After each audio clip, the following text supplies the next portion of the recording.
Itu seksologi itu harus dimaknai sebagai kalau dalam bahasa Arab tarbiyatul jinsi.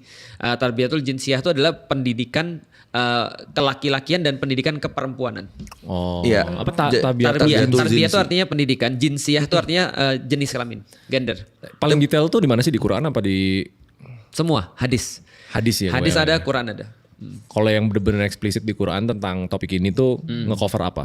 Salah satunya cara berpakaian itu juga dijelasin dalam Al-Quran. Cara berpakaian, cara berbicara. Misalnya contoh Al-Quran melarang perempuan untuk cara berbicaranya untuk mendayu-dayu. Mendayu-dayu. Misalnya, Assalamualaikum Ustaz. Halo. Iya. Apa kabar? Apa kabar, Vera? kayak mendesa-mendesa kayak gitu. di cute-cutein lah gitu. Oh, Iya benar, dikit nggak boleh tuh. Lu pernah gak sih ketemu dengan cewek kayak gitu? Banyak. Kayak ngomong kayak di cute-cutein gitu maksudnya, Iya. supaya menarik. tapi kalau Dimoe-moein gua di memang depan dia lu. kayak gitu gimana? Enggak ada yang kayak gitu dari lahir ya. Itu dibikin. Iya. Itu dibikin. Contoh ya ketika dia ngomong sama orang tuanya nggak mungkin begitu kan. Tapi ketika dia ngomong sama orang yang mungkin dia suka atau dia mau goda, Suaranya beda. itu ada penggoda-penggoda level pro loh. Iya. Jadi dia bisa untuk mainin suaranya sehingga orang tuh merasa berkeinginan gitu maksudnya. Tapi diajarin dari kecil juga bisa tau. Kayak misalnya kan kalau orang kan anak kecil itu see do gitu Iya. kan, ngelihat Iya. dia ngelakuin Monkey see, gitu. monkey do. Karena orang Iya. tua kan hello my baby, Oh. gitu kan. Ya, itu nggak ada iya, masalah dari sih. sana kan? Kalau itu memang diajarin untuk itu, tapi kan balik lagi, itu kan lebih kepada frekuensi ya, frekuensi Iya. yang kita perlukan untuk kontak dengan anak-anak. Aku tuh ngomong dengan anakku juga nggak mungkin begini sih. Aku dengan ayah gitu misalnya kayak gitu-gitu kan. Tapi ketika dia ngomong dengan orang lain, dia juga pasti akan menyesuaikan frekuensinya. Ngomong sama anaknya, ayah, ada kok, sini kok. Nah, Beda. itu. Beda. Kok lu tahu? Oh, saya melihat. Berarti tadi di Quran, Iya. cewek nggak boleh apa? Tidak Dayu-dayu. boleh ngomong mendayu-dayu. Tidak boleh ngomong mendayu-dayu. Iya, Itu sehingga laki-laki berkeinginan hatinya. surat Nggak boleh Quran ngomong mana? Karena Gimana? dianggapnya Aku lupa, memancing di ya. surat, iya memancing. Di surat mana nanti kita coba kita cari. Masalahnya banyak loh. Iya, banyak Hebat juga loh. Iya. Bisa ngebahas sampai sana loh. Iya.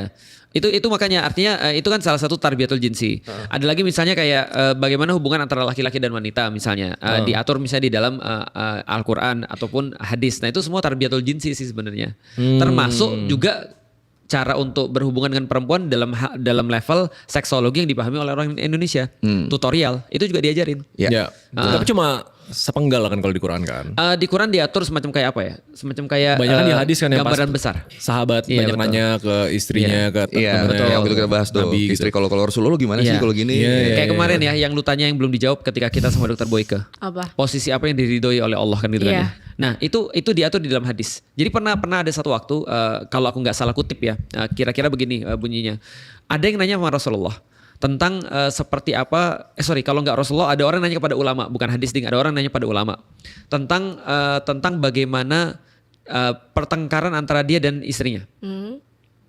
Yaitu adalah suaminya itu punya tradisi dari kota itu kalau dia lagi sama istrinya itu laki-lakinya di atas. Sedangkan kalau misalnya dari yang perempuannya itu laki-lakinya di bawah. Hah, perempuan. Ulang. Sorry. Perempuan apa? Oke, jadi gini. Aku mencoba untuk menyampaikan dengan baik nih. Jadi gini, ada seorang suami ngaduin pada seorang ulama tentang kehidupan rumah tangga mereka, hubungan intim. Nah, berdasarkan laki-laki, dia maunya tuh di atas. Oke. Iya. Tapi Si perempuan. istrinya maunya di atas juga. Iya. Nah, Oke. mana dulu yang yang mana yang harus kami ambil? Gantian. Ya nggak gitu juga sih. itu betul. Iya, Itu nggak jawabannya. salah. Iya, nggak salah. Benar, Itu nggak nggak salah. salah. Tapi yang mana yang benar? Ternyata di dalam Al-Quran ada ayat begini, dan dahulukanlah dirimu sendiri. Cowok di atas kan. Cowok di atas, baru terus kemudian kalau mau terus kemudian ceweknya yang di atas. Jadi Iya. yang didahulukan adalah yang laki-laki.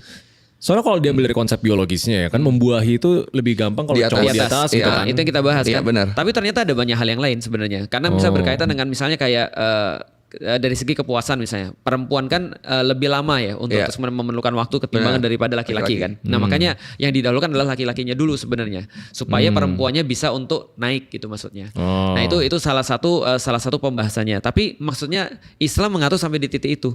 Walaupun kita lihat ya tidak sampai tutorial yang kayak ngeri banget gitu Iya, maksudnya. Itu sampai- ulama-ulama aja yang buat. Tapi yang jelas ngasih beberapa pandangan-pandangan umum tentang itu.